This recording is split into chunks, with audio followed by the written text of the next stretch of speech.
बराबर बच्चे कितने हो गए? 1,61,080। थोड़ा कम ज़्यादा हो तो आप समझ लेना, इतने बच्चे थे। फिर धीरे धीरे परिवार बड़ा होने लगा, बच्चे बड़े हो गए, फिर बच्चों के विवाह हो गए, फिर बच्चों के बच्चे हो गए। और सुखदेव जी भागवत में कहते हैं, परीक्षित एक दिन वो आया कि भगवान के अपने परिवार की संख्या हो गई 56 करोड़। 56 करोड़ संख्या का भगवान का अपना निजी परिवार था। किसकी हिम्मत है जो कह दे सरकार सपरिवार पधारी है? बोलो राधे राधे राधे राधे। इतना बड़ा परिवार, और इतने बड़े परिवार में भी सदा मस्त मुस्कुराते रहते हैं। आजकल हम लोग कहते हैं जनसंख्या बहुत बढ़ गई, बहुत बढ़ गई, तो क्या करें? तो नारा लगा दिया, हम दो हमारे दो। और आजकल इसमें भी संशोधन हो गया, बोले दो भी ज़्यादा है भाई, क्या करना है, हम दो हमारा एक, बेटा हो या बेटी बस एक ही बहुत है। और प्राय हम लोग बस 1 और 2 तक ही सिमटे हुए हैं। और इसी देश में कुछ लोग कहते हैं हम 5 हमारे 25। बोलो राधे राधे राधे राधे। वो अपने अभियान को आगे बढ़ा रहे हैं। अब जरा सोचिए, जब आज वर्तमान में देश की ऐसी स्थिति है कि आप निश्चिंत होकर के न तो रामनवमी का जुलूस निकाल सकते हैं, न हनुमत जयंती का निकाल सकते हैं, कब कहाँ से पत्थर बरसने लग जाए कोई पता नहीं। ये स्थिति आज है। और यदि यही सिलसिला 5 और 25 का चलता रहा तो भारत का भविष्य क्या होगा, भारत का आगामी समय कितना भयानक हो सकता है। इसलिए इस विषय में बहुत जल्दी हमारे देश के भाग्य विधाताओं को जल्दी से जल्दी कोई निर्णय ले लेना चाहिए, अविलंब। क्योंकि यदि इस पर विचार नहीं किया गया तो स्थिति बहुत भयानक बन सकती है। बोल भारत माता की जय। परंतु इतने बड़े परिवार में माधव सदा मुस्कुराते मस्त रहते हैं। एक दिन प्रभु के बच्चों ने कहा, सरकार गर्मियों की छुट्टी सब मनाने जाते हैं, घूमने जाते हैं, कभी हमें भी घुमाने फिराने ले जाया करो। भगवान बोले, बच्चों घूमने का मन है तो चलो आज ही चलते हैं। तो अपने बच्चों के साथ भगवान घूमने निकल पड़े। घूमते घूमते एक बहुत सुंदर रमणीय बगीचा मिला। इतना सघन बगीचा, इतना सुंदर सुगंधित वातावरण। भगवान बोले, ये जगह बड़ी प्यारी लग रही है भैया, एक काम करो, हम इस वृक्ष की छांव में थोड़ा आराम करना चाहते हैं, आप लोग खेलो। तो प्रभु विश्राम करने लगे और बच्चे गेंद खेलने लगे। खेलते खेलते बच्चों की गेंद एक कुएं में गिर गई। दौड़ के बच्चे कुएं में झांके तो जैसी नीचे देखा तो गिरगिट पड़ा हुआ था कुएं के भीतर, बड़ा विशाल गिरगिट। दौड़ के सब आए, प्रभु इतना बड़ा गिरगिट तो हमने ना कभी देखा ना सुना, बड़ा अजीब जीव है। तो भगवान आए, गिरगिट को बाहर निकलवाए, पर जैसे प्रभु का स्पर्श हुआ उससे कि तुरंत उसका शरीर छूट गया। उसके शरीर से एक दिव्य व्यक्तित्व प्रकट हो गया, एक महापुरुष प्रकट हो गया। भगवान बोले, को भगवान, श्रीमान जी आप कौन हैं? तब उसने परिचय दिया, नृगो नाम नरेंद्रो हम इक्ष्वाकु तनय प्रभो दाने स्वाख्यायमानेषु यदि ते कर्णम स्पृशम् यदि ते कर्णम स्पृशम्। महाराज मैं सूर्य वंश के राजा इक्ष्वाकु का बेटा महाराज नृग हूं। आप कभी भी कहीं भी मेरा नाम सुन सकते हैं, आपके कान में भी मेरा नाम आया जरूर होगा। भगवान बोले, अच्छा तो ये बताओ तुम विख्यात थे या कुख्यात? किस मामले में आपका नाम लोग जानते थे, आपकी पहचान क्या थी? तब बोला, नहीं कुख्यात नहीं, मैं विख्यात था, क्योंकि सबसे ज्यादा मैंने दान किया है और मेरे जैसा दानी शायद कोई हुआ नहीं। ऐसा क्या दान कर दिया भाई? बोले, महाराज सबसे ज्यादा मैं गौ दान करता था।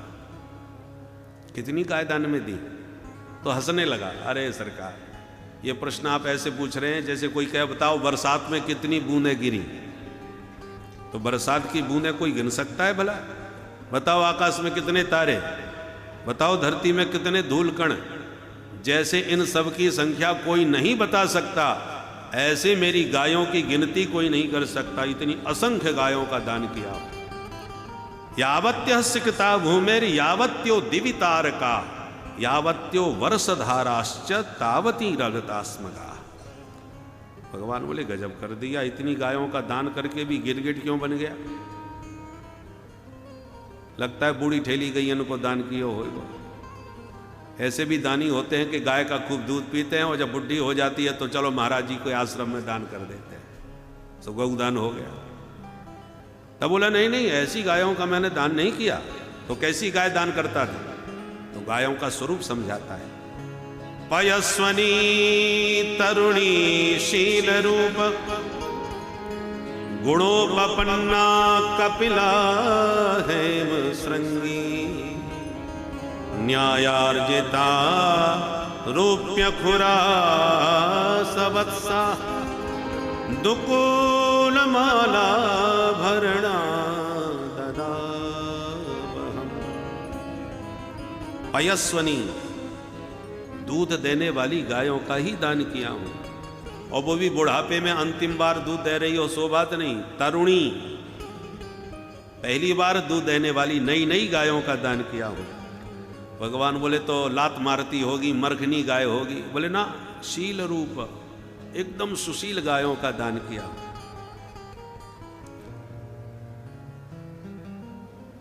और केवल गाय दान में नहीं देता था, गाय के सींग सोने से मढ़ता था, उनके खुर जो है पैर वो चांदी से जड़ता था, तब गाय का दान करता था। वस्त्र अलंकार पहना करके मैंने गायों का दान किया। भगवान बोले तो जर्सी गायों का दान किया होगा?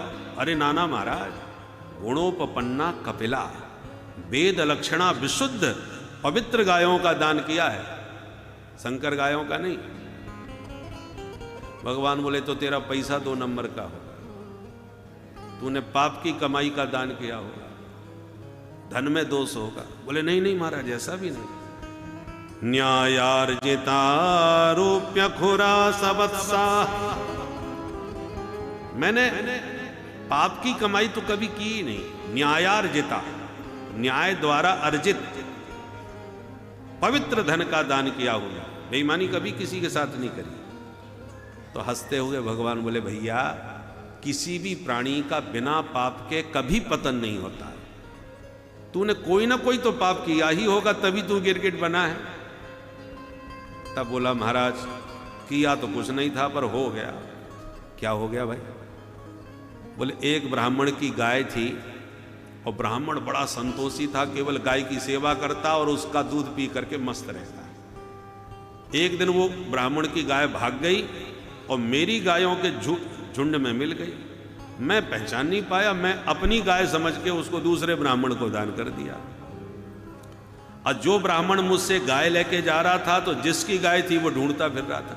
वो दोनों टकरा गए, दोनों में झगड़ा। वो कहता है मेरी गाय, वो कहता है मेरी गाय। झगड़ा करते मेरे पास आ गए। दोनों ने कहा अब आप फैसला करो गाय किसकी। अब दोनों की बातें सुन के राजा दुविधा में पड़ गए, ये तो गड़बड़ हो गया भाई। राजा ने कहा मैंने दोनों के हाथ जोड़े महाराज, गलती हो गई। एक के बदले में जितनी चाहे और ले जाओ, पर मुझे संकट से बचाओ। पर जिसकी गाय थी उसने कहा मुझे मेरी गाय वापस कर दो और मुझे तुमसे कुछ नहीं चाहिए।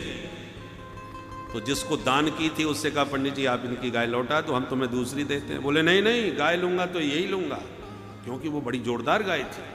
बोले मुझे और गाय नहीं चाहिए।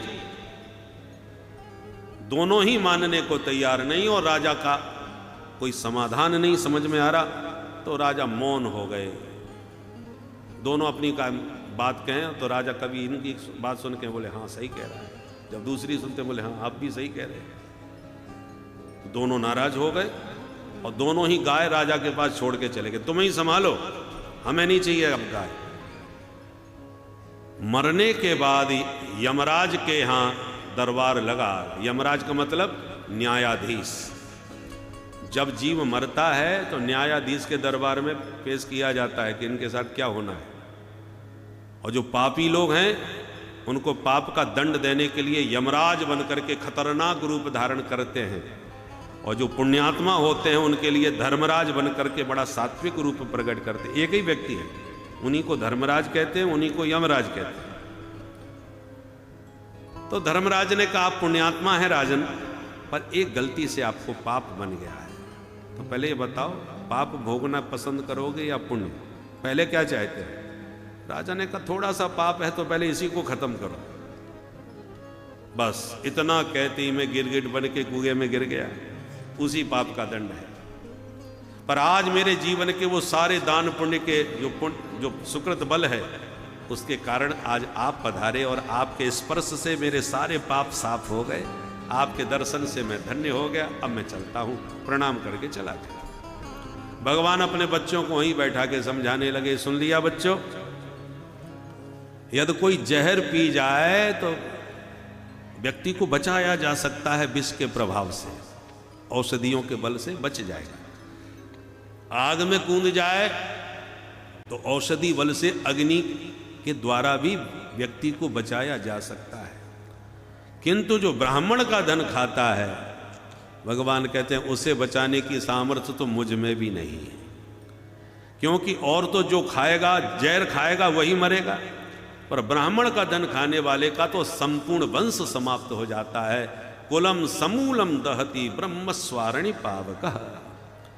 इसलिए भगवान कहते हैं भूल के भी ब्राह्मण के धन को हाथ मत लगाना, क्योंकि नाहम हालाहलम मन्ये विषम यस्य प्रतिक्रिया ब्रह्म स्वम ही विषम प्रोक्तम नाश्य प्रतिविधिर्भुवि स्वदत्ताम परदत्ताम वा ब्रह्म वृत्ति हरे चयः 60 वर्ष सहस्राणी विष्टायाम जायते क्रमी। भले ही आपने भी कोई दान किया हो और अपनी दी हुई वस्तु को ब्राह्मण के पास आप अपनी बन मानते हैं कि ये तो हमारी चीज है, तो दिया हुआ दान सब नष्ट हो जाता है। जैसे आपने किसी को गौदान किया और 1 महीने के बाद पहुंच, महाराज कैसी गाय कैसे दूध दे रही है? बोले बहुत बढ़िया, तो एक बार हमारी गैया का दूध पिलवाओ, हमारी यही तो गाय थी। ऐसा भाव रखने वाले का सारा पुण्य नष्ट हो जाता है, क्योंकि दान का मतलब क्या है? स्वस्वत्व निवृत्ति पूर्वकम परस्वत्व उत्पत्ति अनुकूलो व्यापारो दानः। जिस वस्तु से आप अपना संपूर्ण अधिकार समाप्त करके दूसरे को समर्पित कर दें, उसको दान कहते हैं। देने के बाद भी वस्तु पर यदि आप अपना अधिकार मानते हैं तो दान का पुण्य नष्ट हो जाता है। और जो साधु ब्राह्मण के धन को खाता है वो 60,000 वर्ष तक विष्टा का कीड़ा बन करके घोर नरक की यातना भोगता है। 60 वर्ष सहस्त्राणी विष्टायाम जायते क्रमी। भगवान ये सब क्यों समझा रहे हैं? बोलो राधे राधे। देखो भाई, जो दान का धन होता है ना, वो बहुत खतरनाक होता है। क्यों? कोई भी व्यक्ति जब आपको दान देता है, ब्राह्मण को दे या साधु को दे, तो वो चाहता है कि मेरी अलाय बलाय, मेरे जितने भी ग्रह नक्षत्र कोई गड़बड़ हो, वो सब मेरे संकट दूर हो जाएं। तो अपने जीवन के सारे संकट माने आपके जो पाप हैं वही तो आपको आपत्ति विपत्ति और कष्ट लेकर के आते हैं। पाप ही कष्ट देते हैं, और पाप कष्ट देके ही नष्ट होते हैं, बिना कष्ट दिए नष्ट नहीं होंगे। तो जब आप किसी को दान देते हैं तो अपने पाप दान के माध्यम से दूसरों को समर्पित करते हैं। तो साधु और जो ब्राह्मण होते हैं वो संध्या करते हैं, गायत्री की उपासना करते हैं, उस भजन के प्रताप से वो पाप की जो गंदगी है वो साफ हो जाती है। परंतु आपको भजन एक माला भी नहीं बन रहा और पाप के दिए हुए दान का दोष आप ग्रहण कर रहे हो धन के रूप में या भोजन के रूप में, तो वो पाप आपके सिर पर आपको संताप लेकर के आएगा। हमने अपना ताप आपको दिया तो आपको ही तो भोगना पड़ेगा वो।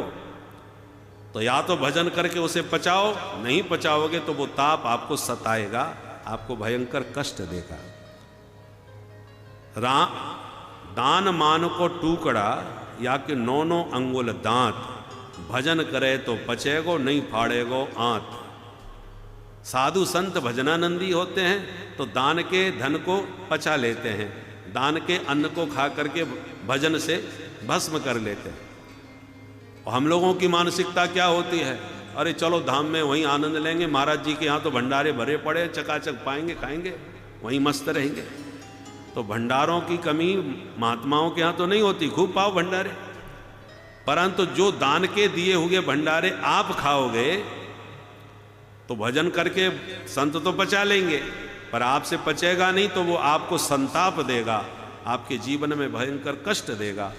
इसलिए यदि साधु का अन्न खाओ तो 10 रुपए का खाओ तो 50 रुपया दे के आओ।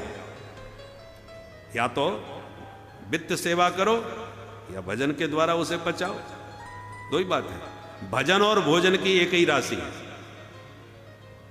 भजन और भोजन में सिर्फ एक मात्रा का अंतर है। ओ की मात्रा लगा दो भोजन, मात्रा हटा दो तो भजन, एक ही बात है।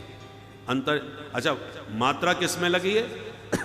भोजन में, भजन में नहीं है। अर्थ क्या हुआ? कितना भी स्वादिष्ट भोजन बने, एक मात्रा से ज्यादा नहीं खाना चाहिए। इसलिए भोजन में एक मात्रा लगी है। स्वाद में मात्रा से ज्यादा पाए गए तो जैसी आराम हो जाएगी, बीमार पड़ोगे, पेट खराब होगा। अरे साहब बड़े बढ़िया माल छन रहे हैं, और माल के चक्कर में कमाल हो जाएगा। इसलिए मात्रा से ज्यादा कभी भोजन मत कीजिए, चाहे जितना बढ़िया हो, इसलिए मात्रा लगी हुई। पर भजन में कोई मात्रा नहीं है। क्यों? बोले चाहे जितना भजन करो, ये नुकसान नहीं करने वाला। जितना ज्यादा करोगे उतना ही आपका शीघ्र कल्याण होगा। इसलिए ये कभी हानि पहुंचाने वाला नहीं है। तो जितना बने उतना खूब भजन करो, परंतु कितना भी बढ़िया स्वादिष्ट भोजन बने, मात्रा से ज्यादा मत करो। इसलिए भगवान सावधान कर रहे हैं कि साधु ब्राह्मण का अन्न दान का होता है, इसलिए कभी भी उसको ग्रहण करने की या छीनने की चेष्टा नहीं करना चाहिए, नहीं तो वो बर्बाद कर देता है, जीवन नष्ट कर देता है, वंश नष्ट कर देता है। एक राजा था, सूर्यवंश के राजा थे दंडक। शिकार खेलने गए तो एक भृगु मुनि का आश्रम था। भृगु जी उस समय कहीं समिधा लेने गए थे जंगल में, उनकी बेटी अकेली थी आश्रम में। दुष्ट राजा दंडक ने उस कन्या को देखा तो उसकी कुदृष्टि उसके ऊपर पड़ गई और उसके साथ दुराचार किया। महात्मा भृगु जब लौट के आए और बेटी ने रो के सारी घटना से, तो भृगु जी इतने कोप में भर गए कि हाथ में कमंडलू का जल लेके भयंकर शाप दे दिया। और शाप केवल राजा को नहीं दिया, केवल उसके खानदान को नहीं दिया। शाप क्या दिया कि अरे दुष्ट दंडक, जहां तक तेरा राज्य है, राज्य की सीमा, वो संपूर्ण राज्य तेरा घनघोर जंगल बन जाए, तेरे राज्य में कोई भी जीव न रहे। ऐसा शाप दिया। उस उग्र शाप से राजा दंडक का संपूर्ण साम्राज्य ध्वस्त हो गया। जहां तक उसके राज्य की परिधि थी सब समाप्त हो गए। तो राजा ही समाप्त नहीं हुआ, उसका वंश ही समाप्त नहीं शाप से। और इसलिए राम जी जब वनवास में थे तब ऋषियों ने कहा, प्रभु कृपा करके आप दंडकारण्य में जाएं, ताकि आपके श्री चरणों का स्पर्श पा करके वो शापित भूमि पवित्र हो जाए और पुनः शुद्ध हो जाए। इसलिए राम जी दंडकारण्य में जब विचरण किए तब प्रभु के चरणों का स्पर्श पा करके वो भूमि पवित्र बनी, वही दंडकारण्य था। तो कहने का मतलब क्या है? ब्राह्मण का शाप कोप केवल व्यक्ति को समाप्त नहीं करता, केवल उसके वंश को ही समाप्त नहीं करता, बल्कि राजा के अपराध का दंड सारी प्रजा को भी भोगना पड़ता है। अतः भगवान समय समय पर बच्चों को सावधान करते रहते थे।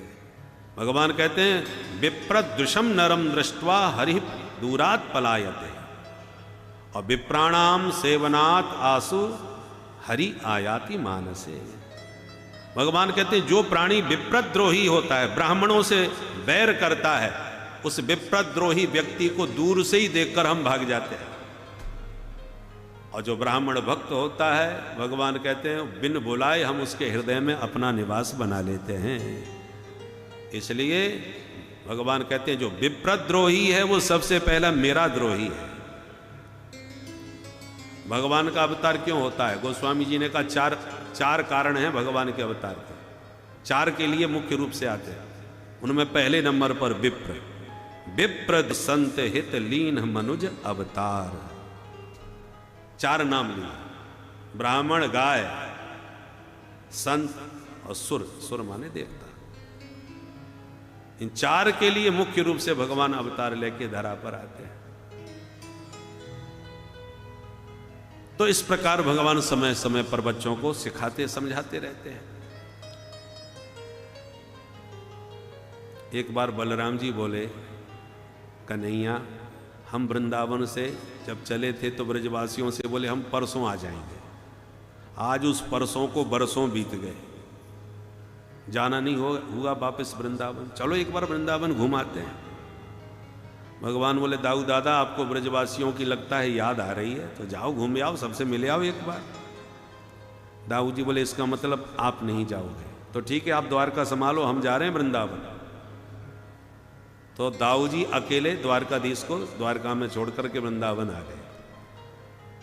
वृंदावन में आते ही ब्रजवासियों को पता चला तो दाऊ दादा से भेंट करी और सारे ब्रजवासी खुश हो गए। 2 महीने की छुट्टी लेके आए गर्मियों की, चैत्र और वैशाख। सुखदेव जी कहते हैं द्वौ मासौ तत्र चावासीन मधु माधव मेवच। मधुमास कहते हैं चैत्र को और माधव मास माने वैशाख। ये 2 महीने के अवकाश में दाऊ जी वृंदावन आए। ब्रजवासी बड़े खुश हो गए, पर गर्मी भयंकर पड़ रही है, वृंदावन में पड़ती ही है। इस साल तो भगवान जाने क्या लीला है जो उतनी गर्मी नहीं पड़ी। माँ की वृंदावन की गर्मी बहुत विचित्र होती है। तो गर्मी जब ज्यादा पड़ रही थी तो ब्रजवासी बोले दाऊ भैया चलो जमुना जी में जल विहार करते हैं, ठंडे ठंडे जल में जल क्रीड़ा होगी। गर्मियों में जरा नहाने का एक अलग आनंद होता है, पर यहां से जमुना जी बहुत दूर थी। दाऊ जी बोले तो चलो हम जमुना जी को यहीं बुलवाए लेते हैं, यमुने इधर आओ। जमुना जी ने कहा वाह, ऐसे घर घर बुलाने पर जाने लगी तो जमुना का हो गया कल्याण। अरे तुम्हारी गरज पड़े मेरे पास आओ, मैं क्यों आऊं तुम्हारे पास। बार बार बुलाने पर जमुना जी नहीं आई। सुई दाऊ जी का माथा गर्म हो गया, एकदम क्रोधित होके बोले पापे त्वम माम अवज्ञाय न आयासी मया होता। अरे दुष्टा, मेरे बार बार बुलाने पर तू नहीं आती है, मेरा अपमान किया, आज मैं तेरे अस्तित्व को जगत से मिटा दूंगा। हल मूसल उठा के जमुना जी को खींचा, यमुना जी कांप गई, तुरंत दिव्य देह में प्रकट होकर के दाऊ जी के चरणों में प्रणाम करके माफी मांगने लगी। राम राम महाबाहो न जाने तब विक्रमम यस्यैकांसेन विधृता जगती जगत पते। हे जगतपति, हे अनंत, हे महाबाहो, मैं आपकी महिमा समझ नहीं पाई, मेरी धृष्टता को क्षमा करो सरकार। माफी मांगी, तब दाऊ जी का क्रोध शांत हो गया। सुखदेव जी कहते हैं इसलिए आज भी वृंदावन में जमुना जी टेढ़ी मेढ़ी बह रही है। जमुना की धारा पहले बहुत सीधी थी, और दाऊ जी के हल ने उनकी धारा को टेढ़ा कर दिया। तो बलस्य अनंत वीर्यस्य वीर्यम सूचयति बिहि। जमुना जी की टेढ़ी धारा आज भी बलराम जी की शक्ति का परिचय दे रही है। ऐसे बलराम जी खतरनाक थे, बहुत बली थे। दुष्ट राजा यदि डरते थे तो केवल बलराम जी के हलमूसल से डरते थे। भगवान कृष्ण को तो भगोड़ा कहते थे, ये तो रण छोड़ है, डरपोक है, भाग जाता है। और इसका बड़ा भाई हलमूसल वाला खतरनाक है, उससे बच के रहना भाई। दुष्ट राजा सब दाऊ जी से घबराते थे। जब दाऊ जी 2 महीने के लिए छुट्टी पे यहां आ गए तो दुष्ट राजा थोड़े सक्रिय हो